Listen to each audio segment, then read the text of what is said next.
இன்றைக்கி நம்ம eminent personality சிறந்த மனிதர்கள் வரிசையில் பார்க்க போகிறது ரொம்ப ரொம்ப முக்கியமான ஒரு மாவீரனை பற்றி தான். சொல்லப்போனால் இவரோட வரலாறு வந்து ரொம்ப வருஷமாக நம்ம கைக்கு கிடைக்காமையே இருந்துச்சு.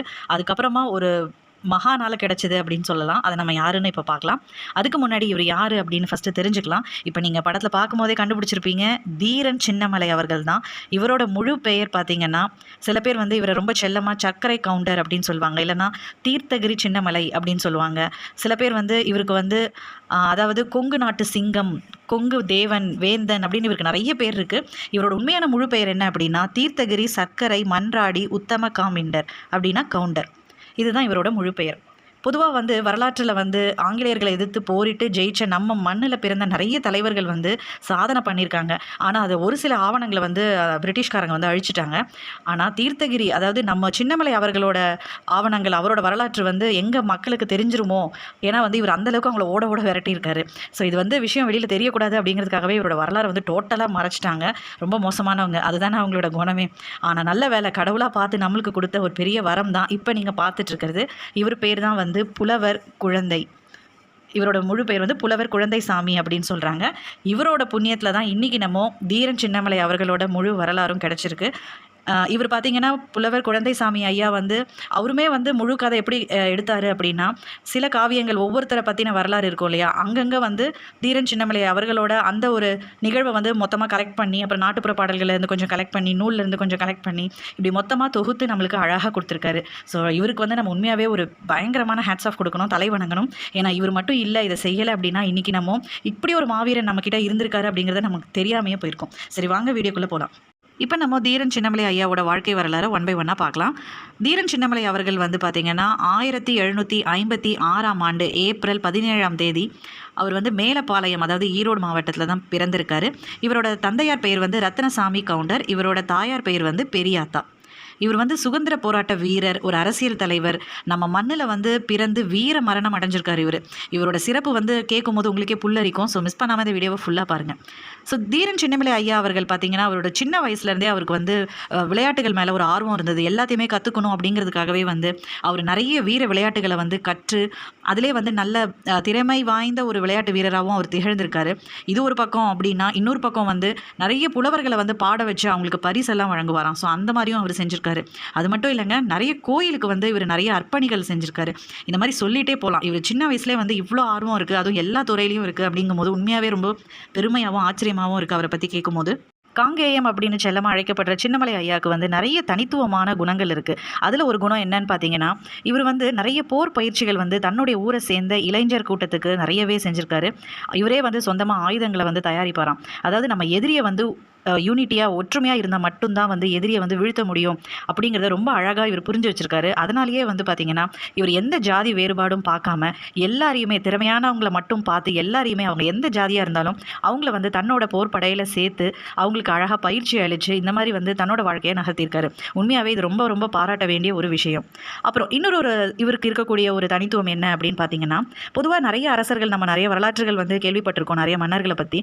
அவங்களாம் வந்து பிரிட்டிஷுக்கு வந்து கப்பம் கட்டுறது, அதாவது அந்த டேக்ஸ் வந்து அவங்க கிட்ட போய் கேட்கும் போது அவங்க கட்ட முடியாது அப்படின்னு சொல்லியிருப்பாங்க. இதுதான் நம்ம கேள்விப்பட்டிருப்போம். ஆனால் இவர் வந்து கொஞ்சம் வித்தியாசமானவர். இவர் எப்படி அப்படின்னா, இவர்கிட்ட வந்து டைரெக்டாக டேக்ஸ் கேட்கல, ஆனால் அந்த வழியாக போனவங்க கிட்ட இவர் கேட்டு தெரிஞ்சுக்கிட்டாராம். அதுக்கே வந்து இவர் பயங்கரமாக கோவம் வந்தது. அது என்னங்கிறத இப்போ நம்ம டீட்டெயிலாக பார்க்கலாம். சின்னமலை ஐயாவுக்கு வந்து சின்ன வயசுலேருந்தே வந்து அவரோட நட்புகள், அதாவது நண்பர்களோட சேர்ந்து வேட்டைக்கு போகிறதுனா ரொம்ப பிடிக்குமா. அவரோட நண்பர்கள், அவரோட உடன்பிறப்புகள் எல்லாரோடையும் சேர்ந்து வேட்டைக்கு போவாராம். ஃபஸ்ட்டு நம்ம அவரோட உடன்பிறப்புகள் யார் அப்படிங்கிறத பார்த்துடலாம். சின்னமலை ஐயாவோட உடன் பிறந்த சகோதரர்கள் இவரோட சேர்த்து மொத்தம் 4 பேர், அப்புறமா ஒரு சகோதரி. ஸோ அந்த 4 பேர் யாருன்னா, முதல்ல வந்து குழந்தைசாமி, அதுக்கப்புறமா சின்னமலை ஐயா, இவருக்கு அடுத்தது வந்து பெரிய தம்பி குட்டிசாமி அப்படின்னு சொல்கிறாங்க. இதில் வந்து சின்னமலை ஐயாவும் குட்டிசாமி அப்படிங்கிற அந்த இளைய சகோதரரும் வந்து திருமணம் பண்ணிக்கல அப்படின்னு சொல்கிறாங்க. இதுதான் இவர் உடன் பிறந்த சகோதரர்களோட இன்ஃபர்மேஷன், கிடைச்ச இன்ஃபர்மேஷன். சரி, இப்போ நம்ம கதைக்குள்ளே வரலாம். அதாவது சின்னமலை ஐயா வந்து அவரோட நண்பர்களும் சகோதரர்களோட சேர்ந்து எப்போவுமே வந்து வேட்டைக்கு போகிறதுனா அவருக்கு ரொம்ப பிடிக்குமா. அந்த மாதிரி ஒரு நாள் வந்து அவர் வேட்டைக்கு போயிட்டு இருக்கும்போது போது அங்கே வந்து ஆங்கிலேயர்கள் வந்து அங்கே இருக்கக்கூடிய மக்கள் கிட்ட கப்பம் வந்து கேட்டு வாங்கிட்டு இருந்திருக்காங்க. இதை கவனித்த சின்னமலை ஐயா பக்கத்தில் போயிட்டு ஏன் இப்படி பண்ணுறீங்க அப்படின்னு அங்கே ஒரு வாக்குவாதம் நடந்திருக்கு. அவங்க வந்து விஷயத்த சொல்கிறாங்க. எப்படின்னா, இந்த இது வந்து இங்கே இருக்கக்கூடிய இந்த கொங்கு வந்து இப்போ எங்களோட மைசூர் ராஜ்யம் எங்களோட கட்டுப்பாடுக்குள்ளே இருக்குது. எங்கள் தலைவர் வந்து ஹைதர் அலி. அதனால் வந்து நாங்கள் எங்கள் கப்பம் வாங்க வந்திருக்கோம். நீங்கள் எங்களுக்கு கப்பம் கட்டணும். இதை நாங்கள் போய் கொடுத்தே ஆகணும் அப்படின்னு சொல்லி அங்கே வந்தவங்க சொல்லியிருக்காங்க. இவருக்கு வந்தது பாருங்கள் கோவம். உடனே வந்து அவங்க கிட்ட இருந்து வாங்கின அந்த வரி பணத்தை திரும்பவும் அவங்க கிட்ட இருந்து சண்டை போட்டு வாங்கி மக்கள் கிட்ட கொடுத்துட்டாரு. இப்போ வந்தவங்க வந்து ஐயோ இப்படி பண்ணிட்டீங்களே, இப்போ எங்கள் மன்னன் கேட்பாரே, நாங்கள் என்ன பண்ணுறது என்ன சொல்கிறது அப்படின்னு அவங்க கேட்குறாங்க. அதுக்கு வந்து இவர் சொன்னாராம், ரொம்ப அழகான ஒரு வசனம். இந்த வசனம் வந்து பொதுவாக வந்து இந்த மாதிரி படங்கள்லாம் எடுக்க மாட்டாங்க. அதாவது நம்ம எல்லாருக்குமே அண்ணாமலை அப்படின்னு ஒரு படம் நல்லாவே தெரியும். மலைடா அண்ணாமலை அப்படின்னு சொல்லிட்டு ஒரு பயங்கரமான டைலாக் இருக்கும். அந்த மாதிரி தான் இதுவும், மலைடா சின்ன மலைடா அப்படின்னு சொல்லலாம். ஸோ ரொம்ப அழகான ஒரு வசனம் ஐயா வந்து சொல்லியிருப்பார். அதாவது என்ன அப்படின்னா, சரி நான் சொன்னதாக போய் சொல்லு, நான் சொல்கிறது அப்படியே போய் சொல்லு அப்படின்னு சொல்லிட்டு அவர் சொல்கிறார் ஒரு வார்த்தை, சென்னிமலைக்கும் சிவன்மலைக்கும் இடையில் ஒரு சின்ன மலை பிறந்ததாக உன் மைசூர் மன்னரிடம் போய் சொல் அப்படின்னு சொல்லிட்டு ரொம்ப கம்பீரமாக அழகாக சொல்லியிருக்காரு. இதை கேட்டு தான் அவங்க தெரிச்சு ஓடிட்டாங்க. ஸோ ரொம்ப அழகாக இருக்குது. இந்த மாதிரி வரலாற்று படங்கள் கண்டிப்பாக வந்து இயக்குனர்கள் எடுக்கணும். ஏன்னா அப்போ தான் வந்து அடுத்த தலைமுறைக்கு தெரியும் இப்படிலாம் ஒரு மன்னன் வந்து இருந்திருக்காங்க அப்படின்னு. சரி, இப்போது இந்த விஷயம் நடந்து முடிஞ்சிருச்சு. இப்போ வந்து சின்னமலை ஐயா யோசிக்கிறாரு, சரி இதை வந்து நம்ம இப்படியே விடக்கூடாது, இதுக்கு ஒரு வழி பண்ணணும் அப்படின்னு சொல்லிட்டு அவர் என்ன பண்ணுறாரு, அவர் தன்னை சுற்றியுள்ள சுற்றுப்புறங்கள் இருக்கக்கூடிய இளைஞர்களை வந்து ஒன்று சேர்க்குறாரு. ஒன்று சேர்த்து அங்கே வந்து ஒரு கோட்டையை எழுப்புறாரு. அந்த ஓடா நிலை அப்படிங்கிற இடத்துல வந்து ஒரு கோட்டையை எழுப்பி அங்கே வந்து எல்லாருக்குமே பயிற்சி தராரு, போர் பயிற்சி தராரு. கொஞ்சம் கூட ஜாதி வேறுபாடு பார்க்காம எல்லாரையுமே இணைச்சிக்கிறாரு. இது அவருக்கு ஒரு பெரிய ஒரு சிறப்பான குணம் அப்படின்னு சொல்லலாம். ஸோ இந்த மாதிரி நகர்ந்துட்டே இருக்குது, ஒரு விஷயமா நகர்ந்துட்டுருக்கு. அதுக்கப்புறமா 1782 பார்த்தீங்கன்னா மைசூரோட மகாராஜா அதாவது ஹைதர் அலி மன்னர் வந்து இறந்துடுறாரு. அதுக்கப்புறமா அவரோட மகன் வந்து திப்பு சுல்தான் வந்து அவர் பொறுப்பில் வராரு, ஆட்சிக்கு வராரு. இதில் என்ன ஒரு சின்ன வித்தியாசம் அப்படின்னா, அப்பாவுக்கும் மகனுக்கும் அப்படின்னா, திப்பு சுல்தான் வந்து அவர் வந்து இந்த விஷயத்தில் ஹைதர் அலி மாதிரி கிடையாது. ஏன்னா அவருமே வந்து ஆங்கிலேயர்கள் வாங்கக்கூடிய அந்த கப்பம் வந்து எப்படியாவது எதிர்க்கணும் அப்படின்னு நினைக்கிறவர் தான் அவரும். அப்போ ஒரு முறை வந்து தன்னுடைய அப்பா வந்து தனக்கு எழுதின கடிதத்தில் பார்க்குறாரு. எப்படின்னா, அதாவது நம்ம சின்னமலை ஐயா வந்து ஹைதர் அலியை எதிர்த்ததாகவும் ஆங்கிலேயரை எதிர்த்து அவங்களோட அந்த கப்பத்துக்காக தன்னிடமே சண்டை போட்டதாக அப்படின்னு சொல்லிட்டு அவர் வந்து ரொம்ப பெருமையாக தான் சொல்லியிருப்பாரு. இந்த விஷயத்தை பார்த்துட்டு திப்பு சுல்தான் ஐயா உடனே என்ன பண்ணுறாரு, நம்ம சின்னமலை ஐயாவுக்கு வந்து ஒரு கடிதம் அனுப்புகிறாரு, ஒரு செய்தி அனுப்புகிறாரு. இந்த மாதிரி நானும் வந்து ஆங்கிலேயர்களோட அந்த கப்பம் கட்டுறதை வந்து எதிர்க்கிறேன், அவங்கள வந்து வெளியேற வைக்கணும், அது வந்து நம்ம வந்து ஒற்றுமையாக இருந்து செய்யலாமா அப்படின்னு சொல்லிட்டு அவர் செய்தியை அனுப்புகிறாரு. இந்த செய்தியை பார்த்தது உடனே வந்து நம்ம சின்னமலை ஐயா என்ன செய்கிறாரு, அவரோட படைகளில் இருக்கக்கூடிய மக்கள் எல்லாரையும் திரட்டிட்டு உடனே போய் திப்பு சுல்தான் ஐயாவை போய் பார்க்குறாரு. 2 பேரும் சேர்ந்து கை கோர்த்து ரொம்ப அழகாக வந்து 3 போர்களில் வந்து ஜெயிக்கிறாங்க. 3 மைசூர் போர், அதாவது சித்தீஸ்வரம், ஸ்ரீரங்கப்பட்டினம், மலவல்லி, இந்த 3 இடங்களையுமே ரொம்ப பயங்கரமாக சக்ஸஸ்ஃபுல்லாக ஜெயிக்கிறாங்க. ஆனால் 4வது மைசூர் வாரில் தான் வந்து எதிர்பாராத விதமாக திப்பு சுல்தான் ஐயா வந்து இறந்து போய்ட்றாரு. இதில் நம்ம இப்போ ஒன் பை ஒன்னாக பார்க்கலாம். 4வது மைசூர் வாரில் வந்து திப்பு சுல்தான் ஐயா வந்து இறந்து போய்ட்றாரு. அதுக்கப்புறமா நம்ம தீரன் சின்னமலை ஐயா என்ன பண்ணுறாரு, கொங்கு நாட்டில் அங்கே இருக்கக்கூடிய ஓடா நிலையிலே வந்து தங்கிடுறாரு. அவரோட மெயின் எய்மே வந்து திப்புவை கொன்னவங்கள திரும்ப கொல்லணும் அப்படிங்கிறதுக்காகவே அவர் அங்கேயே தங்கிட்டார். அதுக்கப்புறமா சிவன்மலை பட்டினிக்காடு அப்படிங்கிற இடத்துல வந்து அவர் வந்து தன்னோட மக்கள் எல்லாரையும் கூப்பிட்டு திரும்பவும் வந்து அவர் வந்து பயிற்சிகள் கொடுக்குறாரு. இந்த முறை வந்து அவர் யோசிக்கிறார் என்ன அப்படின்னா, நம்மக்கிட்ட இருக்கக்கூடிய மக்களும் சரி, நம்மக்கிட்ட இருக்கக்கூடிய போர் அந்த கருவிகளும் வந்து ரொம்ப கம்மியாக இருக்குது, இதை வச்சு நம்ம கண்டிப்பாக வந்து அவங்களை எதிர்க்கிறது கஷ்டம் அப்படின்னு சொல்லி இந்த இடத்துல ஒரு சின்ன விஷயம் யோசிக்கிறாரு. அதாவது பிரெஞ்சு பீப்புளை வந்து சரி பிரெஞ்சுக்காரங்களை வந்து அவர் வந்து அவங்க கிட்ட போய் உதவி கேட்கலாம் அப்படிங்கிற ஒரு முடிவுக்கு இப்போ வராரு. திரும்ப 1793ஆம் ஆண்டு அவர் என்ன பண்ணுறாரு, பிரெஞ்சுக்காரங்களோட உதவியோட தன்னோட போர் படைகளை கொஞ்சம் விரிவடைய செய்கிறாரு. அது மட்டும் இல்லாமல் திப்பு சுல்தான் அவர்களோட படையில் இருக்கக்கூடிய ரொம்ப சிறந்த படை தளபதிகள் இருப்பாங்க இல்லையா போர் படையில், அதில் முக்கியமான 2 பேர் அப்பாச்சி தும்பாஜீவா, இவங்க 2 பேரையும் வந்து தன்னோட போர் படையில் இணைச்சிக்கிறாரு. சரி, இப்படி கொஞ்சம் கொஞ்சமாக வந்து அவரோட மக்களுக்கு வந்து ப்ராக்டிஸ் கொடுக்குறாரு. இந்த மாதிரி ப்ராக்டிஸ் கொடுத்ததோட மட்டும் இல்லாமல் சைட்லேயே அவர் என்ன செய்கிறாரு அப்படின்னா, அதாவது 5வது பட்டாளத்தை தகர்க்கணும் எப்படியாவது அப்படின்னு சொல்லிட்டு அந்த லெஃப்டினன்ட் கர்னல் கம்பெனியை வந்து எப்படியாவது வந்து நம்ம அழிக்கணும் அப்படின்னு சொல்லிட்டு அவர் கோவை கோட்டையை நோக்கி போகிறாரு. ஆனால் இந்த இடத்துல ஒரு சின்னதாக ஒரு ஃபெயிலியர் வந்துடுது. கம்யூனிகேஷன் ப்ராப்ளம் அங்கேயே இருந்திருக்கு அந்த காலத்துலேயே. அப்போல்லாம் மொபைல் எதுவுமே கிடையாது இல்லையா. ஸோ கம்யூனிகேஷன் பிரச்சனை இருந்ததுனால அவருக்கு வர வேண்டிய உதவி வந்து கிடைக்கல. அதாவது நெப்போலியன் ஐயாவை கிட்ட இருந்து வரக்கூடிய அந்த உதவி கிடைக்காததுனால அவர் வந்து அந்த ஒரு போரில் வந்து தோற்று போய்டுறாரு. இது வந்து எப்போ அப்படின்னு பார்த்தீங்கன்னா 1800ஆம் ஆண்டு நடந்த விஷயம். ஸோ இந்த இடத்துல இன்னொரு குறிப்பு நம்ம நோட் பண்ணிக்கணும். என்ன அப்படின்னா, நெப்போலியன் ஐயா வந்து கம்யூனிகேஷன் ப்ராப்ளம்னால அவர் வந்து இவரை வந்து காண்டாக்ட் பண்ண முடியல. அதனால தான் அங்கேயும் என்ன நடந்துச்சு அப்படின்னா, நெப்போலியன் ஐயா வந்து எகிப்து கிட்ட வந்து தோற்று போயிட்டார். ஒருவேளை அந்த கம்யூனிகேஷன் அந்த தொலைத்தொடர்பு பிரச்சனை இல்லாமல் இருந்துச்சுன்னா நம்ம வரலாறே மாறி போயிருக்கும். அவர் கரெக்டான நேரத்துக்கு இங்கே வந்திருப்பாரு, இங்கேயும் வந்து இந்த போரில் வந்து இவங்க ஜெயிச்சிருப்பாங்க. அதாவது அந்த கோவை கோட்டையை வந்து இவங்க அழிச்சிருப்பாங்க. ஸோ ஒரு சின்ன கம்யூனிகேஷனால் கதையே மாறி போயிடுது பார்த்தீங்களா. அடுத்த நிகழ்வு வந்து 1801. இப்போ வந்து தீரன் ஐயா வந்து கர்னல் மார்க்கோட சேர்ந்து, அதாவது ஃப்ரெஞ்ச் தளபதியோட சேர்ந்து பிரிட்டிஷ்க்கு அகேன்ஸ்டாக காவேரி ஆற்றங்கரையில் போய் சண்டை போடுறாங்க. அங்கே ஒரு போர் நடக்குது. அந்த போரில் ரொம்ப அழகாக ஜெயிக்கிறாங்க. இந்த இடத்துல நம்ம பிரிட்டிஷோட ஹெட் மேக்ஸ்வெல் தலை தெறிக்க ஓடுறாரு. உயிர் கிடைச்சா போதும், தப்பிச்சா போதும்னு திருப்பி ரிட்டர்ன் போயிடுறான். அடுத்த நிகழ்வு வந்து 1802 இது வந்து ஓடா நிலையில் சென்னிமலைக்கும் சிவன்மலைக்கும் நடுவில் இருக்கக்கூடிய அந்த இதில் வந்து பிரிட்டிஷ்காரங்களை பயங்கரமாக துவம்சம் பண்ணிடுறாரு. கிட்டத்தட்ட 10,000 படை வீரர்களை வந்து அழித்து பயங்கரமான ஒரு வரலாற்று காவியம் வந்து பண்ணியிருக்காரு. ரொம்ப சிறப்பான ஒரு விஷயம் இது. அடுத்த நிகழ்வு வந்து 1803 திரும்பவும் வந்து அவருக்கு தொடர்ந்து 3 சக்ஸஸ் கிடைக்கிது. ஸோ இந்த இடத்துலையும் வந்து என்ன பண்ணுறாரு, இது ரொம்ப இன்ட்ரெஸ்டிங்காக இருக்கும். அவர் பார்த்தீங்கன்னா அந்த பிரிட்டிஷோட ஹெட் கர்னல் மேக்ஸ்வெல்லை வந்து சாதாரணமாக கொல்லலை, அப்படியே இளநி சீவுற மாதிரி தலையை துண்டை சீவி எடுத்திருக்காரு. அதை எடுத்து தாம்பூலத்தில் வச்சுட்டு அவரோட உடலுக்கு கரும்புள்ளி செம்புள்ளி கொடுத்தி அந்த ஊர் ஃபுல்லாக சுத்த வச்சுருக்காங்க. கேட்கும் போதே அப்படியே புல்லரிக்குது. இந்த அளவுக்கு நிஜமாக படத்தில் கூட இப்படிலாம் வந்திருக்காது. வரலாறில் வந்து நிறைய மன்னர்கள் வந்து ஆங்கிலேயரை எதிர்த்துருக்காங்க. ஆனால் இந்த மாதிரி தெரிக்க விட்டுக்க மாட்டாங்கன்னு நினைக்கிறேன் யாருமே. அதனாலேயோ என்னவோ தெரியல, இவரோட வரலாறையே வந்து வெளியில் வந்துடக்கூடாது அப்படின்னு சொல்லி மறைச்சிட்டாங்க, அழிச்சிட்டாங்க. நல்ல வேளை நம்மளுக்கு வந்து புலவர் குழந்தைசாமி ஐயா கிடைச்சாரு. அப்போவும் வந்து ஆங்கிலேயர்கள் அடங்கலை. இப்போ அடுத்ததாக இன்னொரு ஆளை இறக்குறாங்க. அது யார் அப்படின்னா தளபதி ஹாரிஸ். மேக்ஸ்வெல் இறந்ததுக்கப்புறமா ஹாரிஸ் உள்ளே வந்துட்டு எப்படியாவது தீரன் அழிக்கணும் அப்படின்னு சொல்லிட்டு முடிவு கட்டி, தீரன் ஒரு முறை வந்து குதிரையில் எதிர்த்து வரும்போது இவர் என்ன பண்ணிடுறாரு அப்படின்னா பாம்பை தூக்கி போட்டுறாரு. அப்போ வந்து அந்த வெடி சத்தத்துக்கு வந்து அந்த குதிரைகள் நம்ம எல்லாருக்குமே தெரியும் இல்லையா, வெடி சத்தத்தை கேட்டால் அது வந்து மிரண்டு போயிடும். அது வந்து கட்டுப்பாடுக்குள்ளே இருக்காது. என்னதான் வந்து நம்ம அதுக்கு நல்ல ட்ரைனிங் கொடுத்துருந்தாலும் அதுவும் வந்து அதுக்கும் சில வீக்னஸ் இருக்கும் இல்லையா. அந்த மாதிரி தான் இது வந்து என்ன ஆயிடுச்சு, இந்த பாம்பு தூக்கி போட்டதுமே அந்த சத்தத்துக்கு வந்து அதை அலறி அடிச்சு நாலா பக்கமும் போயிடுச்சு. ஆனால் அப்போவும் வந்து சின்னமலை ஐயா வந்து விடலை. அவர் பயங்கரமாக சண்டை போட்டு அதாவது எதிர்த்து நின்றுருக்காரு. அத்தனை பேரையும் தனி ஒருவன் அப்படிங்கிற பட்டம் கூட இவருக்கு கொடுக்கலாம். அந்த அளவுக்கு எதிர்த்து நின்று அவர் சண்டை போட்டிருக்காரு. ஆனால் ஒரு நாள் என்ன ஆயிடுச்சு அப்படின்னா, அதாவது ஓடா நிலையில் கிட்டத்தட்ட 72 எருதுகள், 36 பீரங்கி, இந்த மாதிரி இவ தான் வந்து அவங்க அந்த போருக்கு வந்து தயாராகிட்டு இருக்காங்க.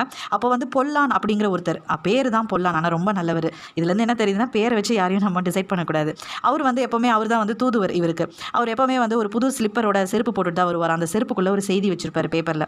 அந்த செய்தியில் அவர் கொண்டுட்டு வந்த மெசேஜ் என்ன அப்படின்னா, தீரன் சின்னமலை ஐயா கிட்ட வந்து கொடுக்குறாரு. அந்த மெசேஜில் வந்து என்னென்னா, வேலப்பன் அப்படிங்கிறவர் இவர் சின்னமலை ஐயாவுக்கு ஒரு நல்ல நண்பர். அவர் வந்து ஒரு மெசேஜ் கொடுக்குறாரு. என்ன அப்படின்னா, ஜாக்கிரதையாக இரு அப்படிங்கிற மாதிரி மெசேஜ் கொடுக்குறாரு. பிரிட்டிஷை பற்றின ஒரு தகவலை கொடுக்குறாரு. சரின்னு சொல்லிட்டு இவரும் வந்து அந்த மெசேஜை படிச்சுட்டு நம்ம வந்து ஜாக்கிரதையாக இருப்போம்னு சொல்லிட்டு அவர் அந்த இடத்துல முடிஞ்ச அளவுக்கு சண்டை போட்டுட்டு அங்கேருந்து கிளம்பி கருமலை அப்படிங்கிற ஒரு பகுதியில் போய் அவர் தங்கிடுறாரு. ஆனால் என்ன தான் உஷாராக இருந்தாலும் ஏதாவது ஒரு சின்ன இடத்துல நம்ம தப்பு பண்ணிடுவோம் இல்லையா. அதே மாதிரி தான் இங்கேயும் வந்து என்ன ஆயிடுச்சு அப்படின்னா, அந்த பொல்லான் அப்படிங்கிறவர் வந்து தூதுவர் வந்து கொண்டுட்டு வந்த அந்த செருப்பில் வச்சு அவர் ஒழிச்சு கொண்டுட்டு வந்தார் இல்லையா, அந்த சின்ன பேப்பர், அந்த பேப்பரை வந்து நம்ம சின்னமலை ஐயா படிச்சுட்டு அதை அங்கேயே விட்டுட்டு போயிட்டாரு. ஏன்னா அவர் வந்து அந்த அவசரத்தில் எப்படியாவது போயிடணும் அப்படின்னு சொல்லிட்டு அந்த அவசரத்தில் பேப்பரை அங்கேயே விட்டுட்டு போனதுனால இந்த செய்தி அடங்கிய இந்த பேப்பர் வந்து பிரிட்டிஷ்காரங்க கண்ணில் பட்டது உடனே என்ன பண்ணிட்டாங்க, ஆளாக வேலை பண்ண கொண்டுட்டாங்க. அதுக்கப்புறமா தேடி போய் சின்னமலை ஐயாவோட ஒவ்வொரு நண்பர்களையும் வந்து அவங்க ஒவ்வொருத்தராக கொலை பண்ண ஆரம்பிச்சிட்டாங்க. அதுக்கப்புறமா எப்படியாவது தீரனை கொல்லணும் அப்படின்னா கண்டிப்பாக வந்து எதிர்த்து போரிட்டு ஜெயிக்க முடியாது. இதுக்கு ஒரே ஆப்ஷன், ஒரே ஃபார்முலா, பிரிட்டிஷ்காரங்களுக்கு தெரிஞ்ச ஒரே ஃபார்முலா என்னென்னா சூழ்ச்சி தான். சொல்லப்போனால் இன்றைக்கி வரலாறில் நம்ம ஏன் வந்து நிறைய இடங்களில் ஜெயிக்கிறோம், சில இடங்களில் நம்ம மன்னர்கள் வந்து தோற்று போயிருக்காங்க அப்படின்னா அதுக்கு காரணம் நம்மளே தான். நமக்குள்ளே இருந்த ஒரு சகுனி தான் வந்து ஆசை வார்த்தைக்கு மயங்கி இல்லை பணத்துக்கு மயங்கியா என்னன்னு தெரியல. அதே மாதிரி பிரிட்டிஷ்காரங்க என்ன பண்ணிட்டாங்க, நம்ம சின்னமலை ஐயாவுக்கு சமையல் செய்து கொடுக்கக்கூடிய ஒரு நபர், அந்த நபரோட பேர் வந்து நல்லப்பன். பாருங்களேன், பேர் நல்லப்பன் வச்சுருக்கான், ஆனால் மோசமான ஆள். நல்லப்பனை பிடிச்சி ஆசை வார்த்தை கூறி என்ன பண்ணிட்டாங்க, சின்னமலை ஐயா இருக்கக்கூடிய இடத்த தெரிஞ்சுக்கிட்டு போய் நம்ம சின்னமலை ஐயாவையும் அவரோட சகோதரர்களையும் வந்து கைது பண்ணிடுறாங்க. கைது பண்ணி அவங்க 2 பேரையுமே வந்து சங்ககிரி கோட்டைக்கு கொண்டுட்டு போகிறாங்க. கொண்டுட்டு போய் ஜூலை 31 1805 வருடம் வந்து அவங்கள வந்து தூக்கில் போட்டுறாங்க. அவங்க தூக்கிலிடப்பட்ட அந்த நாள் வந்து ஆடிப்பெருக்கு அப்படின்னு சொல்கிறாங்க. சின்னமலை ஐயாவும் அவரோட சகோதரர்களும் தூக்கிலிட்டத செய்தியை கேட்ட உடனே அடுத்த செகண்ட் ஓடி வராரு. யார் அப்படின்னா நம்ம சின்னமலை ஐயாவுக்கு ரொம்ப ரொம்ப விசுவாசமான ஒரு நண்பர். சொல்லப்போனால் ஃப்ரெண்ட்ஷிப்க்கு, நட்புக்கு ஒரு பெரிய உதாரணம் சொல்லணும் அப்படின்னா இவங்கள சொல்லலாம். இவங்க தான் வந்து அந்த உதாரணத்துக்கு 100% பொருந்துவாங்க. இவங்க 2 பேரையும் தூக்கிலிட்டுறாங்களே, அப்போ நம்ம மட்டும் இருந்து என்ன பண்ண போகிறோம்னு சொல்லிட்டு அவர் வாலண்டியராக வந்திருக்காரு. அவர் வேறு யாரும் இல்லை, கருப்பு சேர்வை. இப்போ நீங்கள் படத்தில் பார்த்துட்டு இருக்கிறது தான். இவரையும் வந்து அதுக்கப்புறமா தூக்கில் போட்டுடுறாங்க. ஸோ இதுதான் வந்து வரலாறு. பேரலலாக பொதுவாக நம்ம எல்லாருக்குமே தெரியும். பேரலலாக வரலாறுல வந்து சைடில் நிறைய விஷயங்கள் நடக்கும். அந்த வகையில் பூலித்தேவன் தான் வந்து இவர் தான் வந்து முதல்ல இறக்குறாரு. இவர் ரொம்ப குறுகிய காலம் தான் வாழ்ந்தார். அதுக்கப்புறமா கட்டபொம்மனும் வந்து இறந்துடுறாரு. அவரையும் தூக்கில் போட்டுடுறாங்க. ஆக்சுவலாக அவரோட உண்மையான பேர் வந்து கெட்டி பொம்முலு. இவரோட அந்த வீரபாண்டிய அப்படிங்கிற அந்த பேரும் வந்து அதுக்கு பின்னாடியும் ஒரு பெரிய கதை இருக்குது. அதை நம்ம தனியாக இன்னொரு வீடியோவில் பார்க்கலாம். இவங்க 2 பேரும் சேர்ந்து தான் அந்த பிரிட்டிஷ்க்கு அகேன்ஸ்டாக ஒவ்வொருத்தராக வராங்க. சண்டை போட்டுக்கிட்டே இருக்காங்க. அதுக்கப்புறமா சேனாபதி அப்படிங்கிற ஒரு பிள்ளைமார், வெள்ளையத்தேவன் அப்படிங்கிற ஒரு தேவர்குலர், அப்புறம் சுந்தரலிங்கம் ஐயா என்கிற மல்லர் குல வம்சம், இந்த மாதிரி எல்லாருமே வந்து கட்டபொம்மனுக்கு உதவி செஞ்சு ஆங்கிலேயர்களை வந்து எதிர்க்கிறாங்க. அதுக்கப்புறமா ஊமைத்துறை, கட்டபொம்மனோட சகோதரர் ஊமைத்துறை வந்து தகவலை வந்து வேல்நாச்சியார் அம்மாட்ட கொண்டுட்டு வராங்க. வேல்நாச்சியார் அம்மாவும் மருது சகோதரர்களும் சேர்ந்து சண்டை போடுறாங்க. இது எல்லாமே பேரலாக நடக்குது. எப்போ அப்படின்னா 1790 1804 வரைக்கும் நடக்குது. இதுக்கு நடுவில் இடப்பட்ட காலத்தில் தான் தீரன் சின்னமலை ஐயாவோட வரலாறு நடந்துட்டுருக்கு. இப்போ இந்த வரலாறை கேட்டதுக்கப்புறம் உங்களுக்கே புரிஞ்சிருக்கும், ஏன் வந்து ஆங்கிலேயர்கள் நம்ம சின்னமலை ஐயாவோட வரலாறை மொத்தமுமா அழிச்சிட்டாங்க, வெளியில் கொண்டுட்டு வரல அப்படின்னா இதுதான் காரணம். அவங்கள தெறிக்க தெறிக்க ஓட விட்டுருக்காரு, அதுதான் காரணம். சரி, இப்போது இன்னொரு முக்கியமான விஷயம் என்ன அப்படின்னு பார்த்தீங்கன்னா, ஐயாவோட உண்மையான அந்த முகம் வந்து கிடைக்கல, புகைப்படம் இல்லை அப்படிங்கிறதுனால நடிகர் சிவகுமார் ஐயா தான் வந்து அதுக்கு வரைஞ்சு அதுக்கு உயிர் கொடுத்துருக்காரு அப்படின்னும் சொல்கிறாங்க. சரி, இப்போ நம்ம அரசாங்கம் வந்து இவ்வளோ பெரிய ஒரு வீரனுக்கு என்ன வந்து அவங்க செஞ்சுருக்காங்க நன்றி கடனா அப்படின்னு பார்த்தோன்னா, சென்னையில் வந்து இவருக்காக ஒரு உருவச்சிலை வச்சுருக்காங்க. அதுக்கப்புறமா ஓடாநிலை அப்படிங்கிற இடத்துல வந்து தீரன் சின்னமலை ஐயாவுக்கு ஒரு நினைவு மண்டபமும் இருக்குது. வாய்ப்பு உள்ளவங்க போய் பாருங்கள், கண்டிப்பாக பாருங்கள். அதுக்கப்புறமா ஈரோட்டில் வந்து ஆட்சியார் அலுவலகத்திற்கு வந்து தீரன் சின்னமலை மாளிகை அப்படிங்கிற பெயரை சூட்டி அவருக்கு வந்து மரியாதை செலுத்தியிருக்காங்க. அதுக்கப்புறமா அடிஷ்னலாக இன்னொரு விஷயம் பண்ணியிருக்காங்க. இது வந்து 2005ஆம் ஆண்டு பண்ணியிருக்காங்க. ஜூலை 31ஆம் நாள் இவரோட பேரில் அதாவது தபால் தலை வெளியிட்டு கௌரவிச்சிருக்காங்க. ஸோ இதெல்லாம் வந்து கவர்மெண்ட் வந்து நம்ம சின்னமலை ஐயாக்காக செஞ்ச ஒரு மரியாதை. யோசிச்சு பாருங்களேன், இவரோட வரலாறை கேட்கும்போது பயங்கர பிரமிப்பாக இருக்குது. தயவு செஞ்சு யாராவது இதில் வந்து ஒரு படம் எடுங்க. பார்த்தீங்கன்னா, இயற்கை இப்போவும் வந்து அங்கே இருக்கக்கூடிய அந்த மலை, அந்த சிவன் மலையும் சரி, சென்னிமலையும் சரி, இயற்கை கூட அந்த மலையை காப்பாற்றுது அப்படின்றாங்க நிறைய பேர். ஏன்னா அது வந்து அழியாமல் இப்போவும் வந்து அதே வளத்தோடு இருக்குது. அப்போ இயற்கை ஒழுங்காக தான் இருக்குது. நம்ம மனித மனம் தான் ஜாதி, மதம், ஸ்டேட்டஸ் அது இதுன்னு உள்ளே கொண்டுட்டு வந்து நம்மளே அழிச்சுக்கிறோம் அப்படிங்கிறது தான் உண்மை. சரி நண்பர்களே, நம்ம அடுத்த எமினன்ட் பர்சனாலிட்டியில் வேறு சிறந்த ஒரு மனிதர்களை எடுத்து பார்க்கலாம். அது வரைக்கும் நன்றி, வணக்கம், தேங்க்யூ.